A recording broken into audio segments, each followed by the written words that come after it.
The Christmas party invitation arrived on cream-colored cardstock, embossed with gold lettering. Meridian Holdings' annual holiday celebration. I almost didn't go. After 12 years of watching from the sidelines while others took credit for work that started in my cramped apartment, the thought of forced holiday cheer felt exhausting. I'd love to know which corner of the globe you're watching from, and if this story speaks to you, make sure to subscribe. Tomorrow's video is one you absolutely can't miss. But something made me slip into my navy dress and drive to the grand ballroom anyway. Maybe it was the email I'd received that morning from the Hartwell Foundation, the anonymous trust I'd established years ago. They needed final approval on the year-end disbursements, including the largest one, the operational grant that kept Meridian afloat during their worst quarters. Nobody knew about Hartwell. Not my colleagues, not the executives, certainly not the board. Even my attorney, Patricia, only knew me as the benefactor in our carefully worded legal documents. It was safer that way. Cleaner. I'd inherited the money at 22 when my grandmother passed, old railroad money that had been quietly growing for decades. Most people assumed I lived paycheck to paycheck on my program coordinator salary. They saw my modest car, my small apartment, my thrift store blazers. They never imagined that the woman filing their expense reports controlled more wealth than most of them would see in a lifetime. The ballroom sparkled with white lights and silver garland. Round tables draped in burgundy cloth surrounded a small stage where CEO Marcus Whitfield would deliver his usual year-end speech about growth and gratitude. I found my assigned seat at table 12, toward the back. Always toward the back. Elena Martinez, I read from the place card, touching the name that so few people here bothered to remember correctly. To most of them, I was just the coordinator, or Marcus's assistant's helper, though I'd never actually been anyone's assistant. The conversations around me buzzed with the same topics they always did: vacation plans in Aspen, stock options, the new Porsche someone had ordered. I sipped my wine and watched Marcus's son, Derek, work the room like he owned it. Which, technically, he would someday. Derek Whitfield had arrived at Meridian 2 years ago with an MBA from Wharton, and the kind of confidence that came from never having to prove yourself. He'd been given the title of Vice President of Strategic Development, though nobody could quite explain what he developed or what strategies he implemented. What he excelled at was taking credit for successes and deflecting blame for failures. Ladies and gentlemen, Marcus's voice carried across the room as he approached the microphone. Thank you all for another extraordinary year. I half listened to the familiar corporate poetry about teamwork and innovation, my mind drifting to the quarterly reports I'd been reviewing. Meridian was struggling more than most people realized. The market downturn had hit their real estate division hard, and 2 major clients had pulled out after compliance issues. Without the Hartwell Foundation's carefully timed grants, disguised as anonymous investor support, they would have missed payroll 3 different times this year. Before we conclude, Marcus continued, his tone shifting slightly, I want to address some organizational changes we'll be implementing in the new year. Something cold settled in my stomach. Organizational changes at Christmas usually meant layoffs, delivered with a side of holiday cookies and false regret. Derek stepped up beside his father, straightening his tie with the practiced gesture of someone who'd been posing for photos since childhood.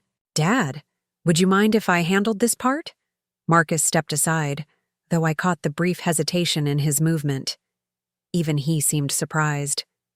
Thank you all for your dedication this year, Derek began, his voice carrying that particular blend of authority and condescension he'd perfected. As we look toward a more efficient future, we've identified several positions that no longer align with our strategic vision. My wine glass felt suddenly heavy in my hand. The room had grown quieter, conversations dying as people realized this wasn't the usual feel-good holiday speech. Elena Martinez, Derek's voice cut through the silence like a blade. Could you please stand? Every head turned toward table 12. I felt my face flush as I slowly rose from my chair, my legs unsteady beneath me. Around me, colleagues avoided eye contact, suddenly fascinated by their dessert plates. Elena has been with us for 12 years, Derek continued, as if I weren't standing 15 feet away from him, and we're grateful for her service. However, her role as program coordinator has become redundant with our new automated systems. The words hit like physical blows. Redundant, automated. After 12 years of organizing their chaos, managing their schedules, coordinating their projects, solving their problems, effective January 2nd, we'll be transitioning Elena's responsibilities to our digital platform and eliminating her position. The silence that followed was deafening. No one clapped, no one moved. Even the servers had stopped clearing tables, we say. "Wish you the best, Elena," Derek added, his smile never wavering. "HR will be in touch about your final paycheck and benefits." I stood there for what felt like hours but was probably only seconds. 300 people staring at me. Some with pity, some with relief that it wasn't them, most with nothing at all. Just the blank expressions of witnesses to someone else's humiliation. "Thank you," I managed to say, though my voice sounded foreign to my own ears. I gathered my purse and coat, walking toward the exit with as much dignity as I could muster.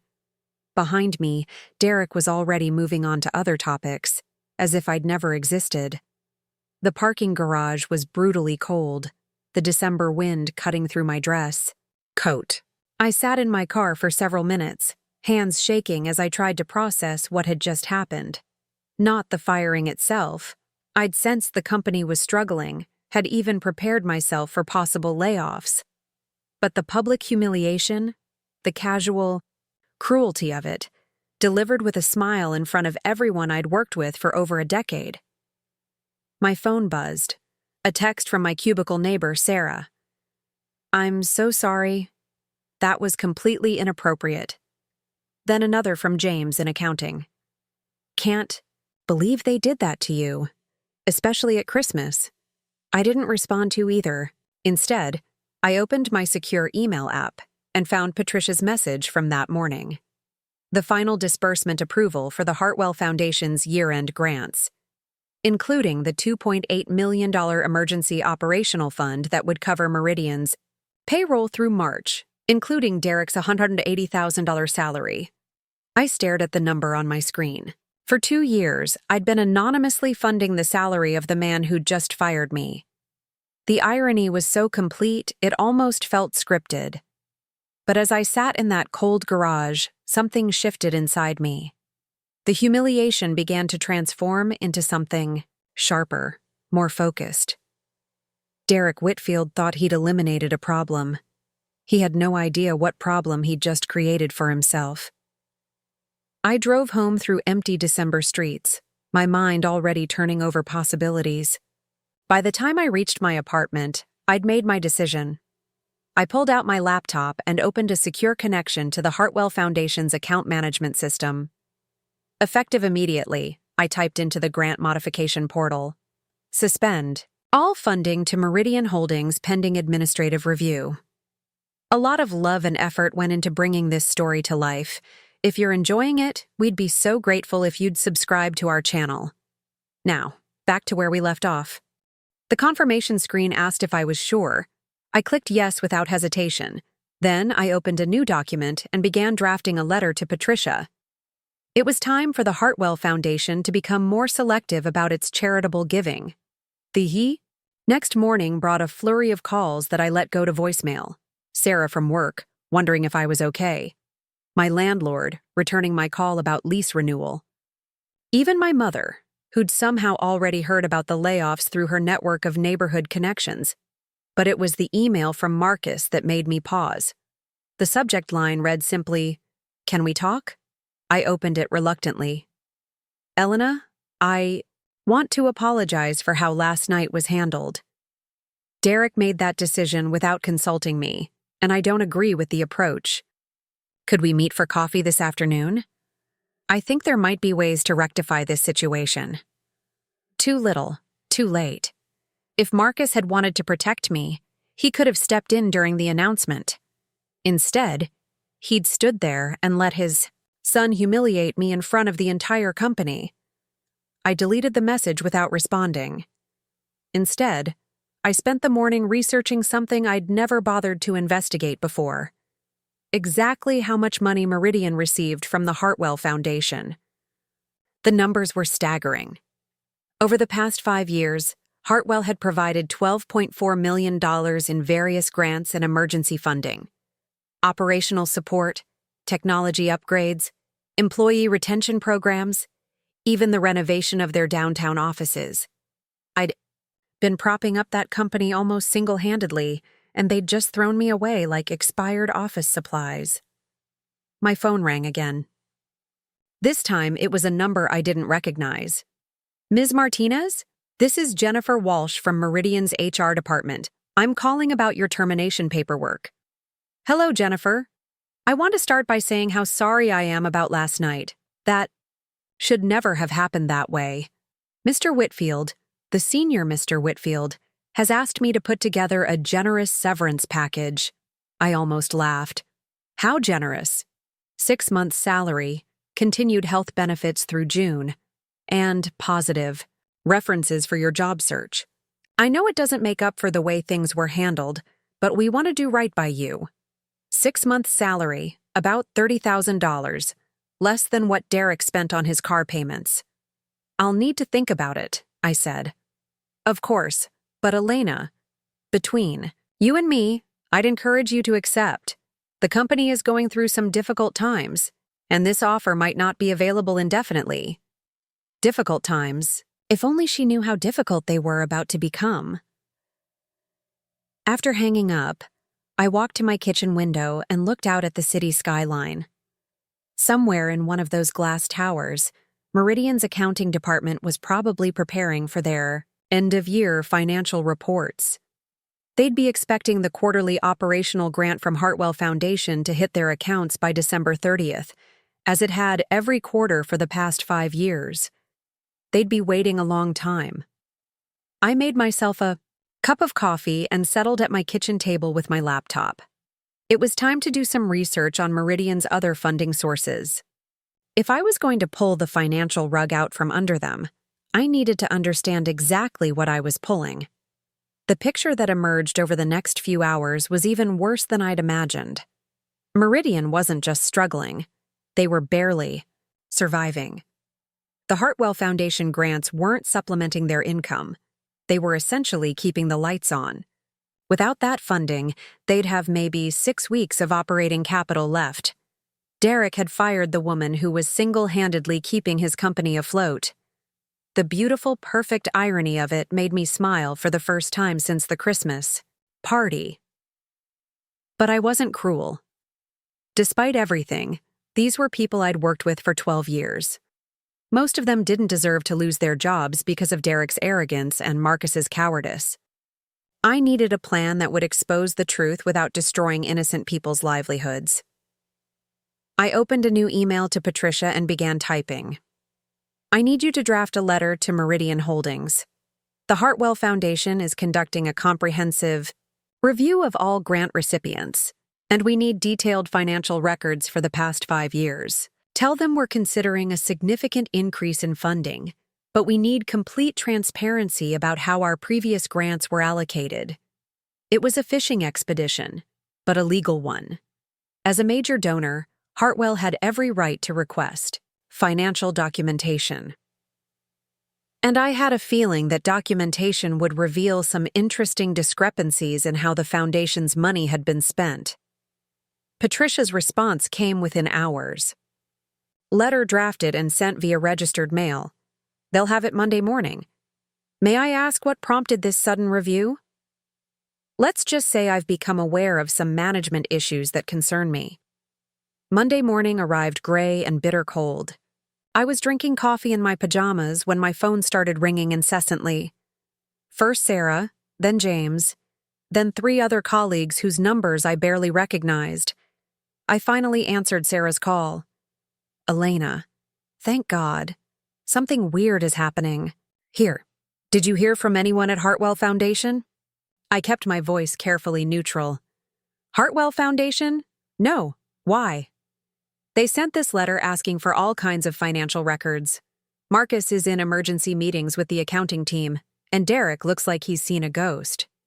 People are saying, it might be about irregularities in how grant money was spent.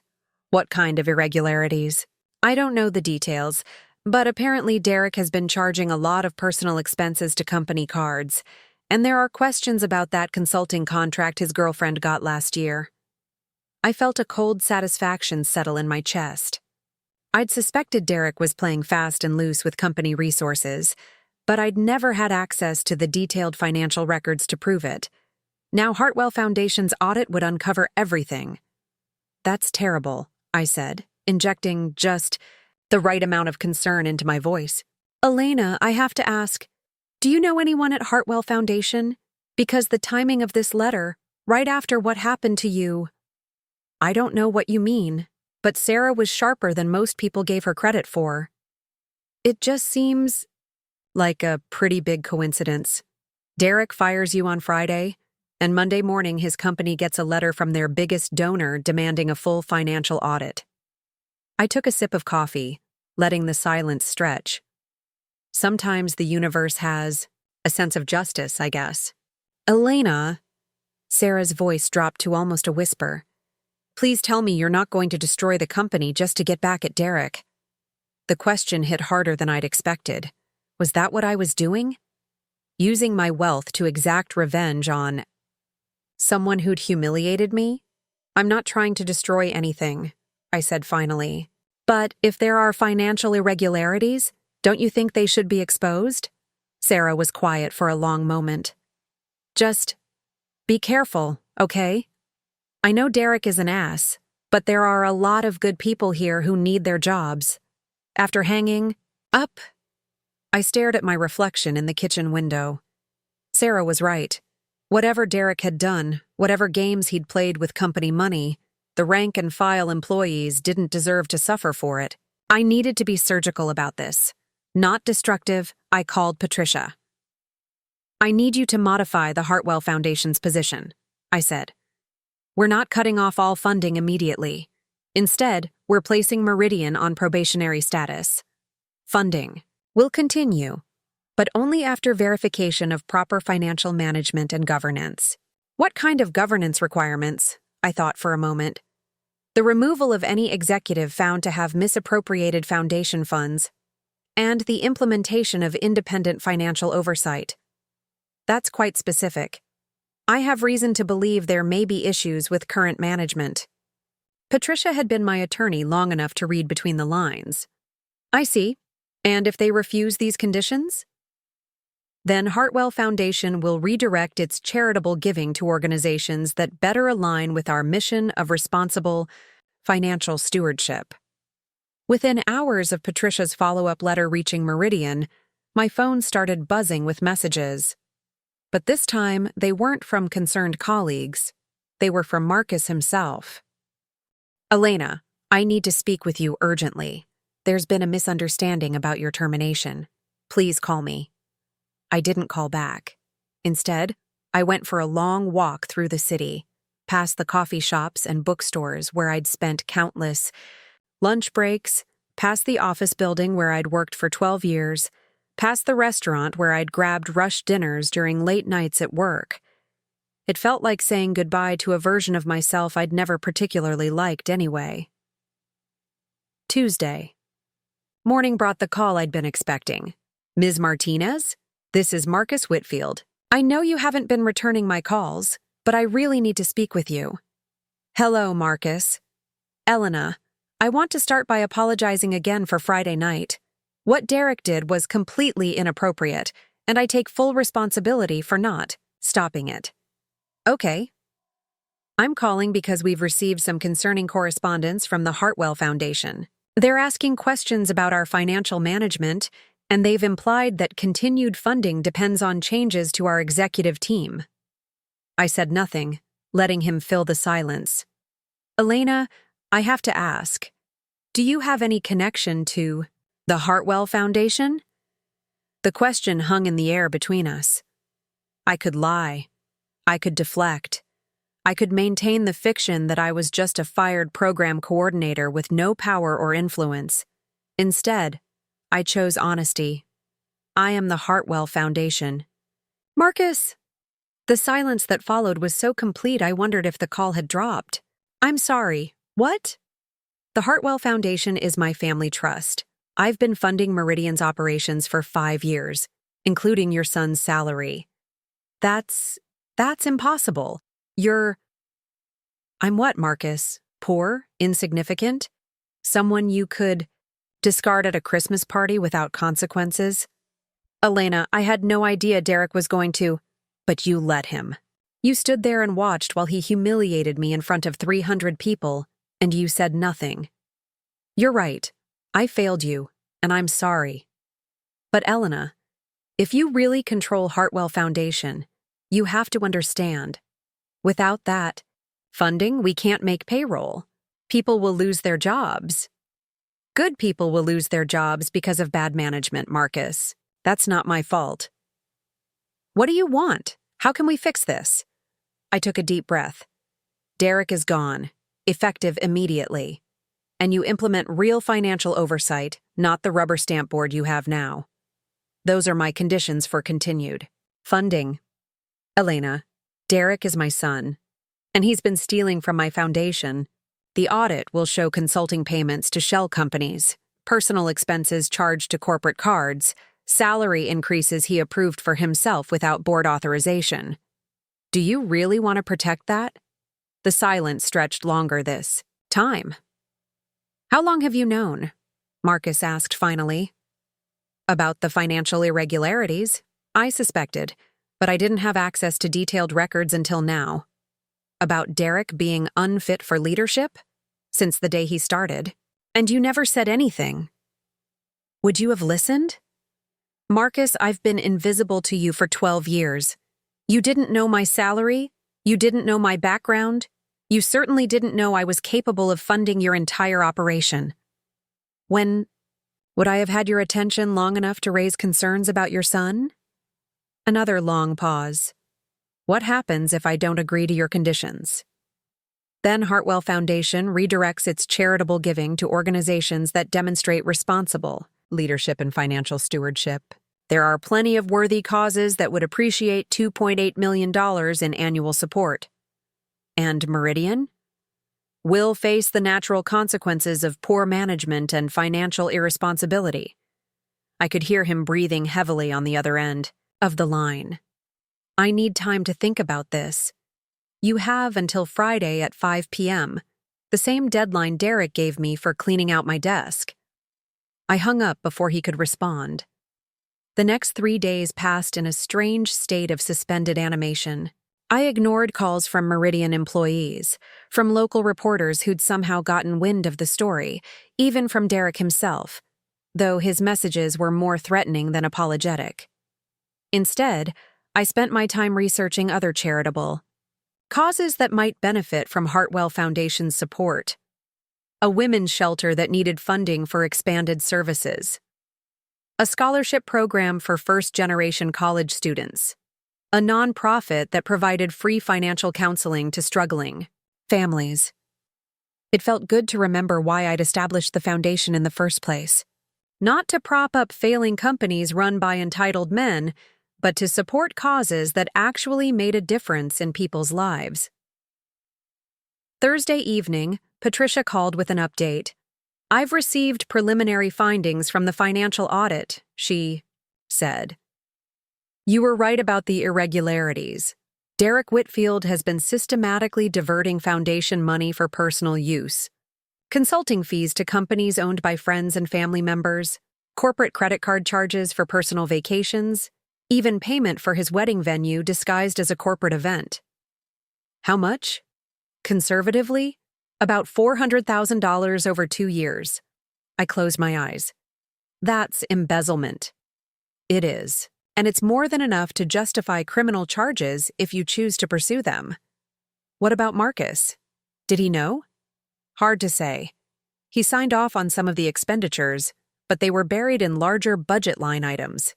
he might genuinely have been unaware of the specifics. I thought about Marcus, weak, ineffectual Marcus who'd inherited his father's company, but none of his backbone. He might not have actively participated in Derek's schemes, but he'd enabled them through willful blindness and nepotistic hiring. Send the preliminary findings to Marcus, I said. He should see exactly what his son has been doing with my money.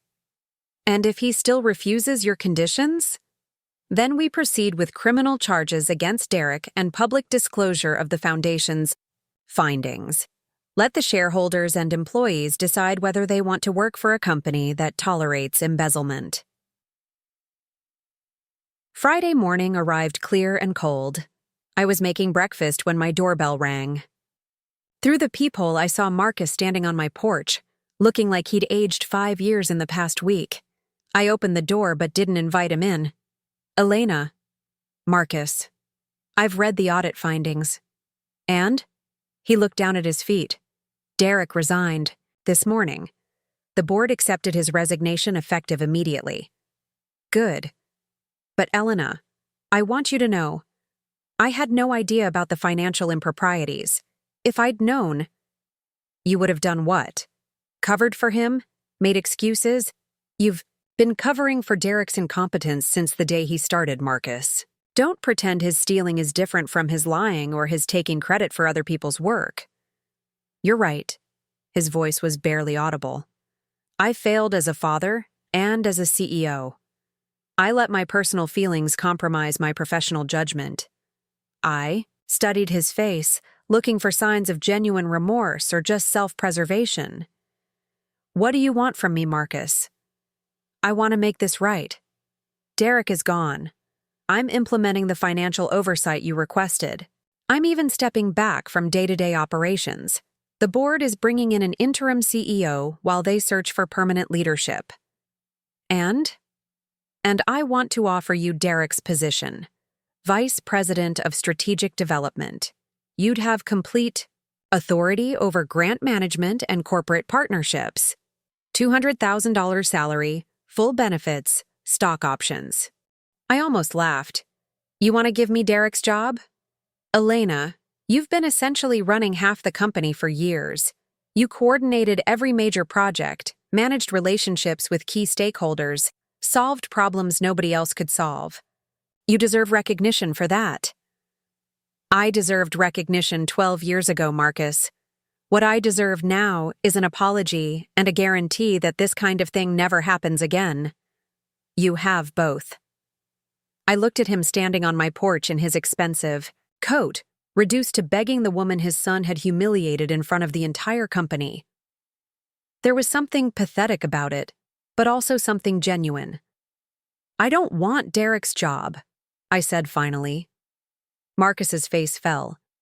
Then what do you want? I want you to succeed without me. I want Meridian to become the kind of company that deserves the Hartwell Foundation's support. And I want you to remember this moment the next time you're tempted to let nepotism override good judgment. Does that mean you'll continue the funding? It means I'll consider it. Month by month, based on demonstrated improvements in leadership and financial accountability. No more blank checks, Marcus. Meridian earns its support from now on. He nodded slowly. And Derek? Derek is lucky I'm not pressing criminal charges. The statute of limitations hasn't run out on his embezzlement, and I have enough documentation to make a very compelling case to prosecutors. Marcus flinched. What would it take for you to let this go? Full restitution of the misappropriated funds, a formal letter of apology to the Hartwell Foundation, and a promise that he will never work in financial services again. He's my son, Elena, and he's a thief, Marcus. Your choice which identity matters more to you. After Marcus left, I sat in my kitchen with a cup of coffee and stared out at the December sky. Snow was beginning to fall, light flakes that clung to the window, for a moment before sliding down the glass. My phone buzzed with a text from Sarah. Heard Derek resigned. Also heard rumors you might be coming back? I typed back. Not coming back, but I'll be around. What does that mean? I smiled as I typed my response. It means I'm taking a more active interest in corporate governance. The truth was, I felt lighter than I had in years. Not because I'd gotten revenge on Derek, though his downfall had been satisfying, but because I'd finally stopped pretending to be smaller than I was. For 12 years, I'd hidden my wealth, my education, my capabilities, thinking it was safer to be underestimated than scrutinized. But Derek's public humiliation had shattered that careful invisibility. Now everyone knew that Elena Martinez wasn't just a program coordinator who could be discarded without consequences. I was a force to be reckoned with. 3 months later, I stood in a conference room overlooking the city, watching Meridian's new CEO present their quarterly financial report to the Hartwell Foundation Board. The company was thriving under competent leadership. The financial irregularities had been corrected, and employee morale was higher than it had been in years. Derek, meanwhile, had moved to Phoenix and was working for his uncle's construction company. The formal apology letter he'd written to the Hartwell Foundation was framed on Patricia's office wall, a reminder that actions have consequences, even for privileged young men who think the world owes them success. Marcus had stepped down as CEO but remained on the board, where his institutional knowledge was valuable and his decision-making authority was limited. He sent me Christmas cards now, handwritten notes expressing gratitude for giving him and the company a second chance. I'd use the Derek situation as a launching pad to become more actively involved in all of Hartwell Foundation's charitable giving. We now funded 3 women's shelters, 2 scholarship programs, a job training center, and a microfinance initiative for immigrant entrepreneurs. The foundation had a real mission beyond just keeping failing companies afloat. But perhaps most importantly, I'd learned that being underestimated was only an advantage if you were planning to surprise people. And I was surprised. From now on, when Elena Martinez walked into a room, everyone would know exactly who they were dealing with. The he. Funny thing about power is that once you stop hiding it, it becomes exponentially more effective. I'd spent 12 years making myself invisible, thinking that was protection. But visibility, I'd learned, was its own kind of armor. As I walked out of the conference room that day, my phone buzzed with a message from an unknown number. It was, "Derek, I heard you're the one behind the foundation. I want you to know I'm doing well in Phoenix. No hard feelings." I stared at the message for a long moment, then deleted it without responding. Some conversations weren't worth having, even with the person who'd inadvertently given me back my power. Instead, I texted Sarah. "Dinner tonight? I have some news about a new scholarship program you might be interested in." Because the best revenge I'd learned wasn't destroying your enemies. It was building something so much better that their failures became irrelevant footnotes in your success story. And I was just getting started. Looking for more? We've got 2 amazing stories ready for you right on screen.